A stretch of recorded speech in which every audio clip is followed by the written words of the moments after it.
Hi, my name's Keith Cooper, and in this video I'm looking at a rather large printer. The Epson P8500 behind me. Now, I'm not in my normal office. You couldn't fit this thing in. In fact, you'd have difficulty fitting it in my kitchen as well, although it's actually relatively small for a 44-inch printer.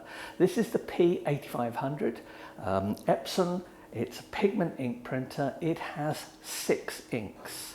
Now, the 6 inks are CMYK, 2 blacks and a grey. So you've got effectively CMYK 5 colours at any one time. So you've either got the matte black or the photo black. Now, Epson say that this printer produces virtually the gamut of the older 8 colour printers. So this would be a successor for the P8000. The 24-inch version of it would be a successor to the P6000. Now, I'm testing quite a lot of stuff here today. I'm making currently some profiles so that I can actually get an idea of what the printer's like. Got quite a lot of papers. I've bought my profiling kit here, so this is my i1 ISIS. It's my laptop over there, and I've been trying various prints. Now, I'm going to cover some aspects of using the printer and also some aspects of print quality as well. But anyway, I need to make some more profiles first. Right, a look at the P8500. It's quite a big printer, as you can see. This is the 8500D. This has twin rolls. The roll feed in this is optimized towards quick loading, easy loading. If you want to handle fine art media and you want to print on fine art media, I'm going to suggest that you're much more likely to get a P8500 or P8500. The mounting system for spin rolls there is quite different. This works perfectly well, but you have to load it in, and it loads the paper through, runs it through, does all things. This is a printer designed for production use. It's quite fast. Yeah, I won't go through all the Epson specs as to what the different rates are, but at the front here, you can have an optional print collector at the front. You've got a tray here, which I can use for manual feeding, sheets and poster board. It does have a straight through print path, although if you're going to print on poster board, you wouldn't have it close up against a wall like this, because otherwise your poster board's just going to bang into the wall. So that's that. I can set that for different settings for, I can control loading and unloading paper manually here, but it's far easier to do it from the control screen. Now, the control screen is a touch screen, it's a colour screen, it's quite nicely done. As it stands here at the moment, it's telling me I've got a roll of ultra smooth. I put 24-inch rolls in, they're easier to handle. Ultra smooth fine art. That's a Spectrajet paper, 315 grams. I've set it, although it's a smooth textured art paper, I've used the ultra smooth fine art setting for printing on it. The one on the bottom is a generic luster paper. Now, I'll put in the notes, I'll put some details of what the papers I tested and what I used were on here. But the paper on the bottom there is on a 2-inch spindle. And that brings me to perhaps the only complaint I've got about this particular printer so far in the spindle handling is that if you want to put a 2-inch spindle on, and generally I really don't like papers on 2-inch spindles, I much prefer 3-inch. You get very strong paper curl at the end of the roll then, but you get larger capacity rolls. You have to put one of these adapters on, and they take a bit of tweaking to actually get them to work properly and to fit in place. Also, the end plate of the spindle is a bit awkward to move. There's no release catch on it. It's a friction fit and you have to push it. And that means that if you're trying to get one of these big rolls out here, and you have to release the settings here, there's tabs here to release, the bottom one comes out, that if you actually want to take one of these rolls off, they're quite clumsy to do. So if you're using fine art papers, expensive papers, and as I said, this is perhaps a printer that you wouldn't necessarily think of for that, but I'll have a look at the print quality in a bit. You would be handling paper a bit more than I like. So hence cotton gloves, probably useful. But this is designed as a production printer. As I said, it will switch over automatically between rolls. Now that does mean that it has pressure rollers which actually bear on the surface of the paper.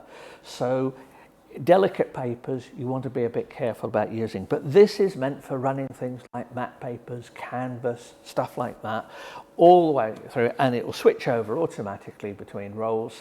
And it has the feature that quite a lot of Epson printers do now, that if you want, that it will actually leave a barcode on the end of the roll of paper, and then that barcode will tell you how much paper there is left. It allows the printer to keep track of things, as long as you, when you load a new roll of paper, that you actually set the length properly, because it can only base it on what you tell it. Now I've got this particular printer connected up to my laptop with a USB connection, just ease of use. It has Ethernet on it. It also has wireless, so you can do a direct wireless connection to it. It has, it says on the front here, Adobe Embedded Print Engine. Now I've not used PDFs for printing for a long while. It's a long while since I've had any involvement in that area. It will make some forms of printing more efficient and faster. But if you don't know what the Adobe Embedded Print Engine does, then you probably don't need it. Behind here are the ink carts. If I open the panel here, I can see that the ink carts, quite large, these are the smaller 350ml capacity ones. There we are, there's the yellow cart. They're hot swappable. It's now telling me that the cartridge cover is open, etc. We get all the usual stuff, that it's noticed that I've done that. I'm just going to pop that back in there, put that, and it will do its usual step-through process and go through that. Now, the cover here, you can lift the cover for access to the print area. There's a light inside, so you can actually see what's going on. There's a cutter. Now, the cutter is separated from the print head, so that the cutter is easier to replace.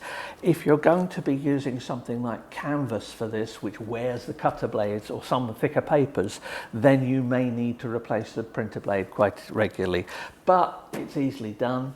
In terms of cleaning, the printer itself spotted that it needed a cleaning cycle after I'd done some testing. Turned out that I used a thick paper and I was getting head strikes on it. Now, the thick paper was nominally using, there are only a limited number of media settings here, so I hadn't set any custom media settings, but my suspicion is from where the head strikes were happening, and was that it was extreme curl of the paper. So I just upped the head height a little bit and increase the vacuum. Now, the vacuum print system is what holds the paper flat as it's printed on. For stiff papers, you may want to up that vacuum, and that's settable here. You could set a custom media, create a custom media type if you want, or you can just remember the settings needed for this particular paper. Now, this was quite a stiff one for papers like this, and this one here is just a standard luster paper, and that works fine with the normal settings. So everything's set there. There's not, I say, not a print catcher on this one, so you do have to be a bit ready to catch your prints and stop them falling on the floor. But it's a very simple printer to use. I'm still, my profiling system takes a while to scan some of the targets, so I'm still waiting for that to complete. But it's really nice and easy. I won't say it's idiot-proof, no printer's idiot-proof, but this is a printer that is made for non-specialist staff. And that, I think there's some polite way of describing it, is that hopefully you can get people using this, tending it with minimal effort. Now, the reason for that is because this printer is aimed firmly at poster printing, basic art type printing, not fine art, or whatever that actually means, but not the absolute highest quality of settings. So if you want to do fine art printing, get yourself a P8500, P8500. or whatever they are, 7570, 9570 in the States, I believe. But this one, in terms of the profiling, it's looking good, but it is a 6-ink printer, so you're not going to get the same results that you get from a 12-ink printer. But this one's designed for speed. And in just doing the profiling, a few tests here, it certainly whizzes prints. Now, I'll do a print later and see if we can see the printing process happening. But overall, the printer itself it's on wheels. It moves around easily enough. It is quite heavy. You will need 2 or 3 people to move something like this. Certainly the 44-inch version like this. You can control it. Epson have web software for their port system, which can control look after printers like this, monitor usage and stuff like that. But we're getting much more at the commercial side of print. But if you want a printer for just making prints for people, this is the sort of thing that will go in a shop or something like that. People bring pictures in, and they'll make, you make prints for them, and it works well for that. But that's the elements of the actual printer itself. It's a nice sort of slim design and works well. Right, now some printer testing, making some prints. I made the profiles and I've got them loaded up here on my MacBook Pro. Now this is quite slow, so it's going to be a bit sluggish doing some things. But I'm going to print a very colourful image on a luster paper. Now the luster paper is just a standard equivalent to Epson premium luster, and it's a bright paper. It's a standard sort of photo print paper.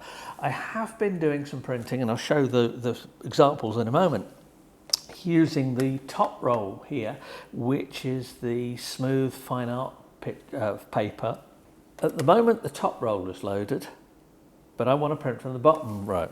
Now I'm going to just send a print. I've opened up the Photoshop print dialog here, and I've set the print settings to use the bottom roll. So we'll see if it automatically switches, which I hope it will do. As I said, nothing's lightning quick on this MacBook Pro. It is a 2010 model, so I can't really complain. I will get a replacement for it one day, but it serves me so well. It does profiling, it does, one day I won't be able to use it, but until then, I'm sticking with it. Now I'm printing this at the highest quality, so lower quality settings would print faster, but even the highest quality on this is relatively quick. And it's working. It's now rolling the paper back onto the top roll, and it's going to auto load the bottom roll.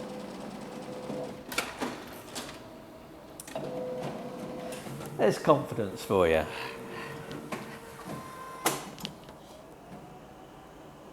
Well, paper has appeared here.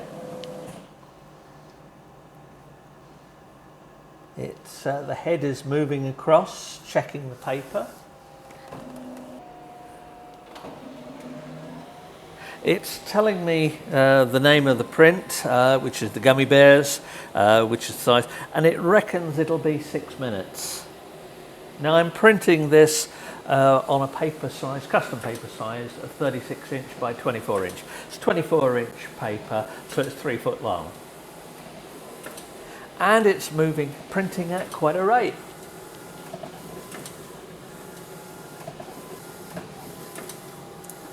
And it's printing the full width of the paper here, about a 2 or 3 millimeter margin. I've used the expand to fit option for this.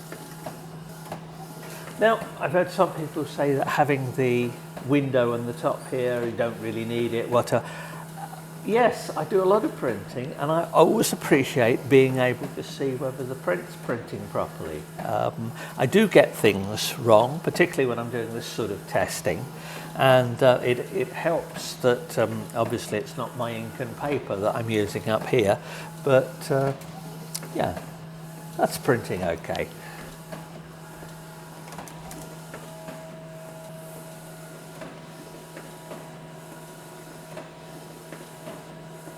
The print looks perfectly good. It is not as colourful as I would get on the big 9500 over there, but if you're going to be printing very wide gamut images, and this is one that is out of gamut on an awful lot of printers, if you're going to be printing stuff like that, then you're going to be expecting to have a bit of a difference between what you see on the screen and what's in the print. No, that's looking pretty good.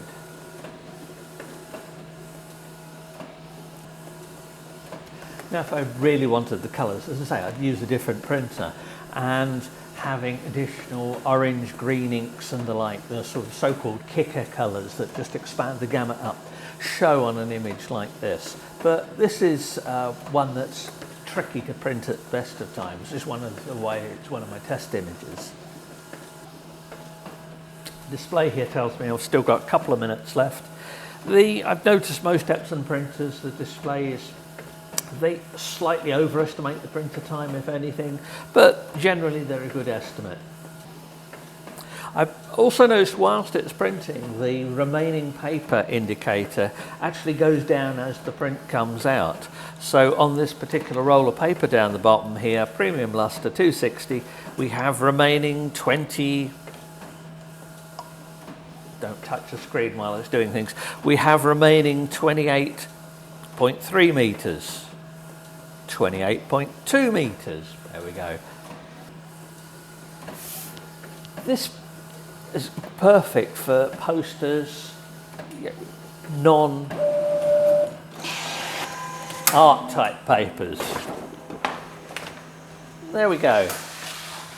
There are the gummy bears. Now this particular print, or this particular photo, was created for the maker of these chips here for a trade show. And it was printed, if I remember rightly, about 3 metres by 2 metres and used on a trade stand. But the colours fairly good here. I've got the colours of the gummy bears right. I know that the actual colours can be printed more intensely, but you know, that for a basic luster paper is a pretty good print. Let's pop that one away there.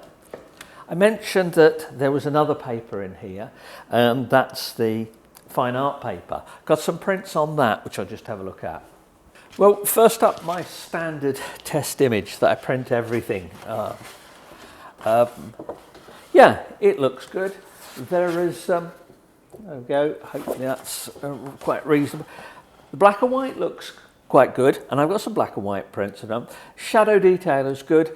I know from building the profile that there's nothing untoward in the paper characteristics. I've got the colours. I've got what I would expect to see, pigment inks on a cotton rag paper. With the right images, you're going to get perfectly good results from this. So that's colour. There's nothing there. I know this image inside out, and there is nothing on that that makes me think, oh, there's a potential problem. Always nice when you're doing testing. So one of the reasons I always use this particular image, because I know it so well. Now, black and white. I've got 2 black and white prints here. One is made using printed via the profile. The other one is using the grayscale mode in Epson Print Layout.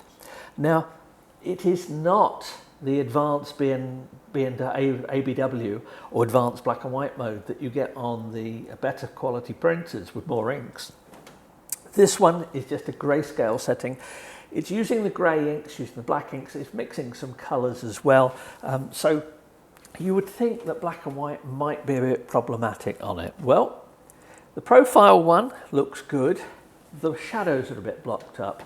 With the profile one, I would run one of my linearizing tests on it to see how it's working. Likewise with this, the grayscale mode, to see how it's actually performing. Now, if it were, if the printer were at my home, then I'd run lots more tests. I haven't really got time to do all of that, but I can look at that. That's the grayscale print mode, and that looks fine. I got no problems with that whatsoever. Is it at the level I would be happy with for exhibiting my prints and selling my prints? No, but this is not a printer made for that market. This, if you want to just produce reasonable looking photo prints, would this look okay on the wall? Yes, it would. Now, I've got another picture. So here is what I would call a fine art print, for whatever that means. It's the reed beds in Suffolk at Snape Maltings. Picture I know well. Instantly, because I know it well, I know that the colour of the reeds is spot on.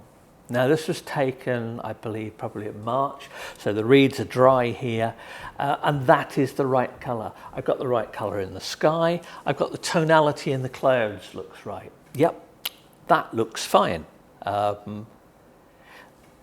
That actually makes me think, yeah, it is good enough for printing pictures to frame and put on the wall.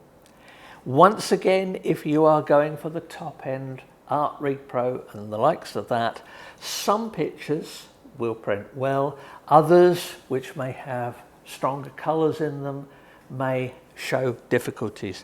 But this is a 6-ink printer. When I think of 6-ink printers I've tested in the past, this is considerably better than most of them. I will need to get back and check the actual measurement data from my profiling as to whether I believe some Epson's claims about it being almost as good as an 8-ink printer. So that would be the P6000 and the P8000. No, this one is made for sort of production use, as I've said. But, what do I think of the images? Well, that's, to use the phrase that some people don't like, that is good enough, as is the colour one.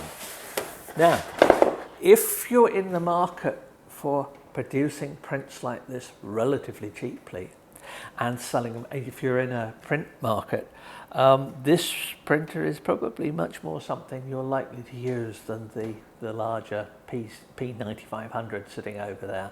So anyway, that's a look at that. So this is just a test print. Obviously I'm creating it and printing it from Epson print layout. I've opened the image in Photoshop and transferred it into print layout, and it's printing it in the black and white mode. Yeah, it's looking okay. It's about 6 foot long, this particular image, this particular print when it comes out. The leaves on the trees were just coming out. Now I've done the black and white shot here, the way I processed it, so that the leaves are very light toned, light grey, so it doesn't change too much of the structure of the trees. I have got a colour version of this, where if you print it right, the pale yellowy green of the fresh flush of leaves really gives a completely different look to the image. And this print I wanted, though, I want the structure of the trees, I want the shapes of the trees. This, although it's in spring, there are leaves there, this is essentially the scene that you'd see in the winter. So there are lots of leaves on the ground there. I have the usual problem of it collecting on the floor here. Now, this is not a print I'm making specifically for anybody, so I'm not too worried, and also I think the floor here at Dupley is quite clean, so it's not going to cause any problems. But yeah, the printer says it's still got a couple of minutes to go. This is quite a big print. So while I'm printing this one off again, a thanks to Dupley, that's the name for Tetanel, letting me borrow this printer and some paper and some ink for this bit of testing. Their offices are based not far from where I live in Leicester, and they're also now the suppliers of the Paper Spectrum brand of papers, which I've used for many years. These printers always catch you unawares. Here we have one roughly 6 foot long print, and I'm going to have a look at the monitor on the video to make sure that you can actually see it. Yeah,